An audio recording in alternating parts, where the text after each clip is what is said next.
AudioJungle.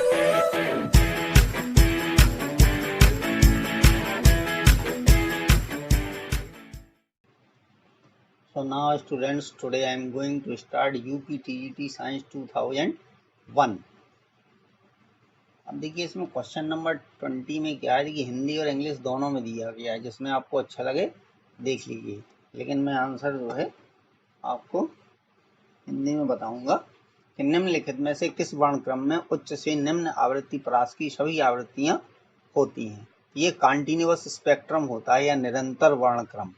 ठीक है, continuous spectrum में उच्च से निम्न आवृत्ति परास की सभी आवृत्तियां होती हैं, तो इसका सेकंड ऑप्शन जो है वो करेक्ट है। अगला क्या है 21 में क्या है, यदि एक कण पर एक साथ अनेक बल कार्यरत हैं तब इनमें प्रत्येक वही प्रभाव उत्पन्न करेगा जो यह अकेले कार्य करके करेगा। इसको कहते हैं, तो ये बलों की वियोजन का सिद्धांत कहलाता है, principle of resolution of forces. ठीक है, principle of resolution of forces कहलाता है, याद रखिएगा, बहुत अच्छे क्वेश्चन है ये। ठीक है, डिफरेंट टाइप के हैं। 22 में क्या है, कह रहा है पी प्रयास द्वारा प्रतिरोध को पार करने के लिए किसी मशीन में यांत्रिक लाभ है।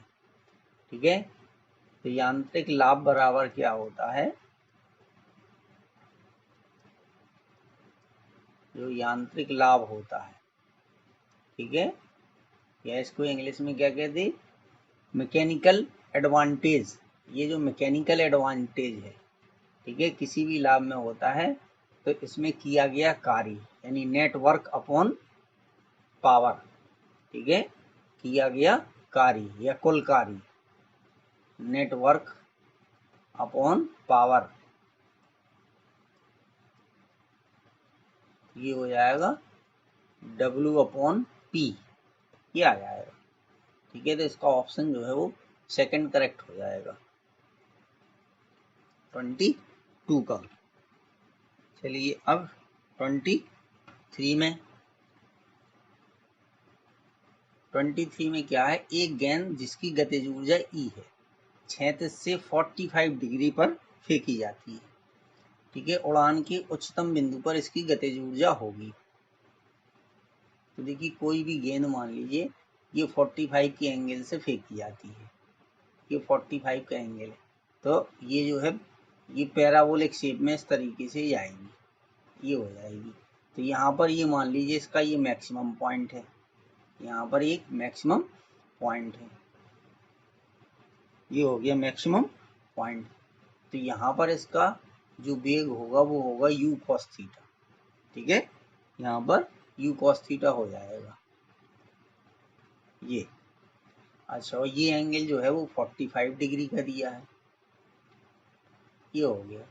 तो एक गेंद जिसकी गतिज ऊर्जा 36 से 45 अंश पर फेंकी जाती, उड़ान के उच्चतम बिंदु पर इसकी गतिज ऊर्जा होगी। ठीक है, E/2 E अपॉन √2 या 0। ठीक है, अब देखिए काइनेटिक एनर्जी के बराबर क्या होता है, ये होता है 1/2 mv²। लेकिन यहाँ पे b कितना है, ये है u cos थीटा, तो ये हो जाएगा 1/2 m और u cos थीटा का स्क्वायर। चलिए अब इसको हम सॉल्व कर देंगे, ये हो जाएगा u cos थीटा का स्क्वायर। तो देखिए हो गया 1/2 m u² और cos थीटा मतलब cos 45, ये हो जाएगा cos स्क्वायर 45 डिग्री, और जो cos 45 की डिग्री होती वो मतलब वैल्यू होती है cos 45 की, वो होती है 1/√2 इक्वल टू, ये होता है 1/√2, ये हो गया। ठीक है, तो बस ये हो जाएगा कि 1/2 mu²। ठीक है, यहाँ पे भी u² लिख सकते थे, mv² की जगह u² भी लिख सकते थे, इनटू आ जाएगा 1/√2। अब देखिए 1/mu², ये काइनेटिक एनर्जी की वैल्यू है। ठीक है, तो यहाँ पे काइनेटिक एनर्जी को E माना है। ठीक है, तो kV से भी रिप्रेजेंट कर देते E से, तो ये हो जाएगी E/2। कितनी आ जाएगी, E/2 आ जाएगी। तो इसका थर्ड ऑप्शन करेक्ट हो जाएगा। 24 में क्या है, the weight of a body at the centre of the earth. ठीक है, तो जो weight of the body centre पर जो है क्या होता है, 0 होता है। क्यों 0 होता है, क्योंकि जी डैश बराबर जी, ठीक है, 1 minus H upon R, 1 minus H upon R या आर ई, ठीक है, पृथ्वी की त्रिज्या, ये हो गया। अब देखिए पृथ्वी के केंद्र पर जो है, जो हाइट एच होगी ये आर ई के इक्वल होगी, ये यानी सरफेस से उसके सेंटर तक की डिस्टेंस होगी वो रेडियस ऑफ अर्थ की इक्वल होगी। अब अगर इस फॉर्मूले में हम एच की जगह पे आर ई रख दें तो क्या मिल जाएगा हमें, जी डैश बराबर जी, और ये हो जाएगा 1 minus R E upon R E, ये आ गया। ठीक है, तो R E upon R E को कैंसिल करोगे 1 आएगा, तो ये हो जाएगा जी 1 माइनस 1। ठीक है, तो कुल मिला के जी डैश 0 आ जाएगा। अब बात कर रहा वेट की, तो M W is equal to M G dash, तो जी डैश की वैल्यू हम निकाल चुके 0, एम इंटू 0 इक्वल टू 0, ये इसका एक्सप्लेनेशन हो गया। ठीक है, तो पृथ्वी के केंद्र पर पिंड का भार जो होगा वो कितना होगा, 0 होगा। अगला क्वेश्चन क्या है कि आर त्रिज्या व ए परिच्छेद क्षेत्रफल का स्टील का एक छल्ला, ठीक है, ये हो गया स्टील का छल्ला हमारा, ये स्टील का छल्ला हो गया, इसकी रेडियस आर है और जो क्षेत्रफल है वो ए। ठीक है, आर त्रिज्या की लकड़ी की चकती पर, मान लीजिए कोई लकड़ी की चकती जो है वो ऐसे ही हो गई, ठीक है, क्योंकि इसकी रेडियस बड़ी है, ये क्वेश्चन में कह रहा ये हो गई, कसी जाती है, तो स्टील के छल्ले को यहाँ पर कसा जाता है, देखा नहीं, ये कस देते हैं। ठीक है, तो इसको उठा करके इसके ऊपर कस दिया जाता है। यदि स्टील का यंग प्रत्यास्था गुणांक बाय हो, तब जिस बल से स्टील का छल्ला प्रसारित होता है यानी एक्सपेंड होता है, ठीक है, देन द फोर्स, वो फोर्स हमें फाइंड करना है जिससे स्टील का छल्ला क्या है, एक्सपेंडेड होता है। अब देखिए अगर हम इसकी एल निकालें, इसकी एल कितनी हो जाएगी, इसकी एल होगी 2 पाई आर, और इसकी एल हम निकालेंगे तो ये होगी 2 पाई आर। ठीक है, अब इसकी लंबाई में जो चेंज होगा डेल्टा एल, डेल्टा एल के लीजिए, ठीक है, लंबाई में परिवर्तन, तो ये हो जाएगा 2 पाई आर माइनस 2 पाई आर, ये हो जाएगा। अब यहाँ से 2 पाई कॉमन ले लीजिए, ये हो जाएगा आर माइनस आर। ठीक है, लंबाई में जो परिवर्तन हुआ वो इतना आ गया। ठीक है, अब चूंकि हमें यहाँ पे फोर्स निकालना है, तो देखिए स्टील के लिए निकालना है, ध्यान रखिए, तो वाई बराबर क्या हो जाएगा, वाई बराबर होता है प्रतिबल बटे विकृति। ठीक है, ये होता है प्रतिबल बटे विकृति, प्रतिबल बटे विकृति होता है, यह इंग्लिश में इसको बोलते स्ट्रेस अपॉन स्ट्रेन। ठीक है, तो देखिए ये हो जाएगा एफ अपॉन ए, ठीक है, और ये होता है एल अपॉन एल, यानी लंबाई में परिवर्तन अपॉन प्रारंभिक लंबाई, इसको एल भी कह सकते, डेल्टा एल से भी रिप्रेजेंट करते, या आप स्मॉल एल मान लीजिए या डेल्टा एल मान लीजिए। ठीक है, जिसमें आपको खुशी मिल जाए वो कर लीजिए। तो देखिए ये हो गया F L upon A L. ठीक है, अब ये हो गया वाई बराबर, अब हमें फाइंड करना है एफ की value, F is equal to कितना आ जाएगा, ये हो जाएगा A L A L small L. ठीक है, ए एल और वाई, अपॉन ये आ जाएगा कैपिटल एल। अब इनकी वैल्यू जिसकी पता है उसकी रख दीजिए। तो देखिए ए हमारा ऐसे ही रहेगा, वाई ऐसे ही रहेगा, ठीक है। एल, स्मॉल एल की वैल्यू है 2 पाई आर माइनस आर, ठीक है, अपॉन 2 पाई और एल, और ये आ जाएगा, ठीक है। एल किसकी बात कर रहे हैं, मैं स्टील की बात कर रहे हैं, ठीक है। तो ये हो जाएगा 2 पाई स्मॉल आर आ जाएगा, क्योंकि स्टील ये है। अब देखिए 2 पाई से 2 पाई कैंसिल हो गया, बस जो बचा वो आंसर आ गया। तो सेकंड ऑप्शन करेक्ट हो जाएगा, ठीक है।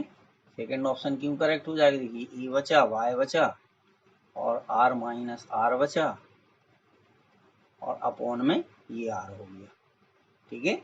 इस तरीके से ये आ जाएगा आपका। अब देखिए 26 में क्या है, with the rise in temperature the coefficient of viscosity, ठीक है, with the rise in temperature. देखिए अब बात यहाँ पे क्या कर रहा है, गैस की बात कर रहा है। With the rise in temperature यानी ताप में वृद्धि होने पर श्यानता गुणांक का कोफिशिएंट ऑफ विस्कोसिटी, बात गैस की हो रही। तो देखिए गैस के मान लीजिए ये पार्टिकल दिए गए, ठीक है। तो जब इसके हम टेम्परेचर को क्या करेंगे, इंक्रीज करेंगे, जब टेम्परेचर को इंक्रीज करेंगे तो इनके बीच में जो कोलाइजन होगा, कोलाइजन होगा वो क्या होगा, यानी इनके बीच में जो संघट्ट होगा, टक्कर होगी, इनके बीच में जो संघट्ट होगा, टक्कर होगी, वो भी क्या होगी, इंक्रीज होगी, ठीक है। ये हो जाएगी। तो टक्कर के इंक्रीज होने से जो कोफिशिएंट ऑफ विस्कोसिटी है वो क्या होगा, बढ़ जाएगा, ठीक है। यही इसका रीजन है, तो इसलिए क्या होगा, ये इंक्रीज होगा। चलिए, तो बढ़ जाता है। यदि केस नली के व्यास को 2 गुना कर दें तब इसमें चढ़े द्रव की ऊंचाई होगी। तो इसका फॉर्मूला क्या होता है, देखिए H बराबर होता है 2t cos theta upon r रो यानी डेंसिटी r रो g, ठीक है। इस फॉर्मूले का यूज इसमें हम करेंगे। तो यहाँ पे देखिए बाकी सब कांस्टेंट है, किसको दोगुना किया गया है, व्यास को दोगुना कर दें, व्यास के डायमीटर को हम डबल कर दें, ठीक है। तो देखिए पहले r1 r है, ठीक है, या डायमीटर कह लीजिए, डायमीटर तो 2r लिख देंगे, लेकिन बाद में कैंसिल हो गए तो हमने ये मान लिया कि चलिए व्यास को दोगुना करेंगे तो रेडियस पहले r है, और जब व्यास को दोगुना करोगे तो त्रिज्या भी दोगुनी हो जाएगी। r2 is equal to 2r, ये हो गया। r2 की वैल्यू कितनी हो गई, 2r हो गई। इसमें चढ़े द्रव की ऊंचाई होगी, ठीक है। तो देखिए h1 अपॉन h2, क्योंकि यहाँ पर क्या होगा, ये आएगा हमारा h प्रोपोर्शनल होगा 1 अपॉन r के, या हम ये कह रहे हैं कि h इनवर्सली प्रोपोर्शनल r के। तो जो h1 अपॉन h2 का फॉर्मूला आएगा, ठीक है, वो क्या आ जाएगा, r2 अपॉन r1, ये आ गया।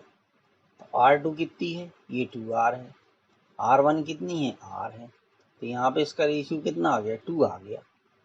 तो अगर h2 की बात हम करें, h2 is equal to h1 upon 2, ये आ गई, यानी पहले से कितनी हो गई, हाफ हो गई, पहले से कितनी हो गई, हाफ हो गई, ठीक है। हाफ का मतलब कितना है, आधी, यहाँ इसका मतलब है, ठीक है, 1/4 का मतलब 1/4,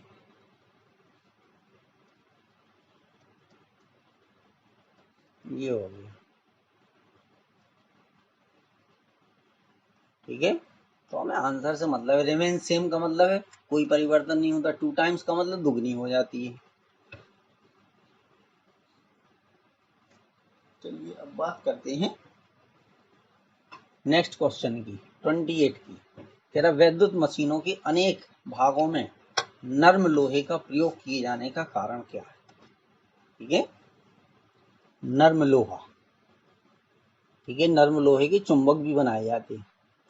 नर्म लोहे का प्रयोग किए जाने का कारण क्या है? चूंकि इनका जो शैथिल्य ह्रास है, न्यू हिस्टेरेसिस लॉस, तो हिस्टेरेसिस लॉस को हम कहते हैं शैथिल्य हिंदी में।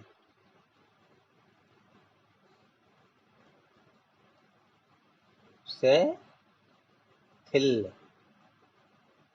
क्योंकि इसमें इंग्लिश में भी वही लिखा है, हिंदी में भी वही लिखा है, शैथिल्य ह्रास।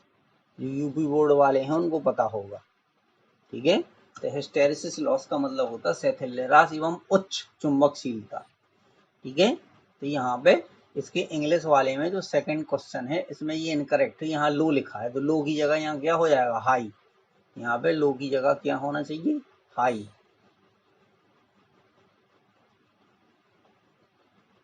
ठीक है। यहाँ पे low hysteresis loss and low permeability, तो लो की जगह हाई होगा, ये लो गलत है। 29 में क्या है? देखिए, समान द्रव्यमान के दो पिंड M और N दो भिन्न भारहीन स्प्रिंगों द्वारा लटकाए गए हैं, जिनके बल नियतांक क्रमशः K1 और K2 है। यदि दोनों पिंड इस प्रकार ऊर्ध्वोदोलन कर रहे हैं कि इनकी अधिकतम वेग समान है, ठीक है, तो सरल आवर्त गति में या सिंपल हार्मोनिक मोशन में बी मैक्सिमम बराबर होता है ए ओमेगा, ठीक है। अब चूंकि इसमें कह रहा है कि वेग समान है, ठीक है, एम और एन की कंपनों के आयामों में अनुपात होगा, यानी हमें यहाँ पे चूंकि बी मैक्सिमम सेम है दोनों के, तो फॉर्मूला क्या हो जाएगा? A1 omega 1 is equal to A2 omega 2, ये आ जाएगा, ठीक है। अब बात यहाँ पे देखिए के कहाँ से प्रकट हो गया, तो के कैसे फाइंड करोगे वो देख लीजिए, ठीक है। क्योंकि एफ बराबर क्या होता है? के एक्स, ठीक है, और एफ बराबर क्या होता है? ये होता है एम आर ओमेगा स्क्वायर, ठीक है। अब आर की जगह यहाँ हम एक्स लिख सकते थे, ठीक है, M R omega square is equal to K X. तो देखिए आर और एक्स एक ही चीज है, तो ये आर और ये एक्स हमने कैंसिल कर दिया, ठीक है। तो ओमेगा स्क्वायर बराबर कितना आ गया?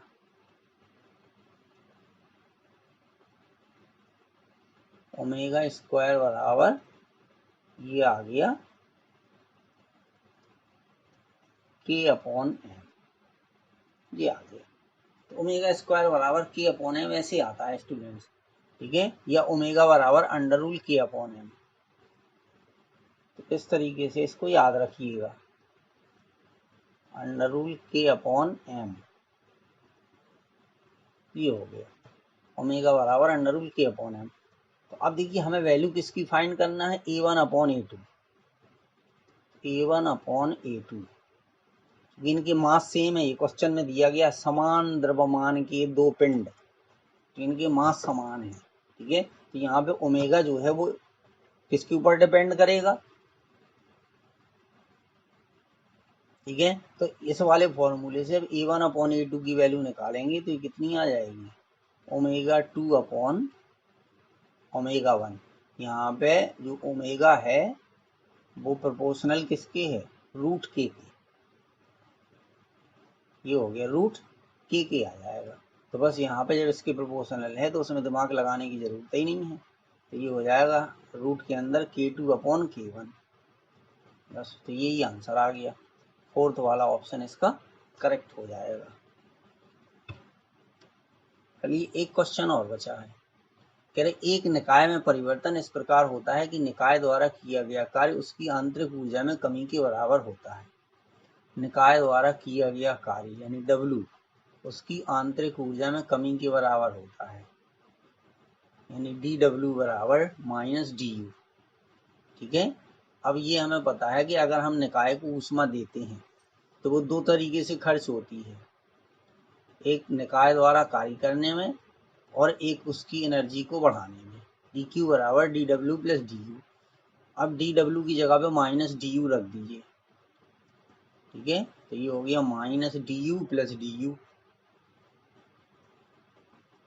तो जीरो आ गया, यानी ना तो उसको ऊष्मा दी जाती है और ना ऊष्मा ली जाती है। जब dq बराबर जीरो है तो इसका मतलब है एडियाबैटिक प्रोसेस है, यानी रुद्धोष्म में प्रक्रम है, रुद्धोष्म में परिवर्तन है या एडियाबैटिक चेंज हो जाएगा। तो ये क्वेश्चन नंबर, ठीक है, 30 तक आपके हैं।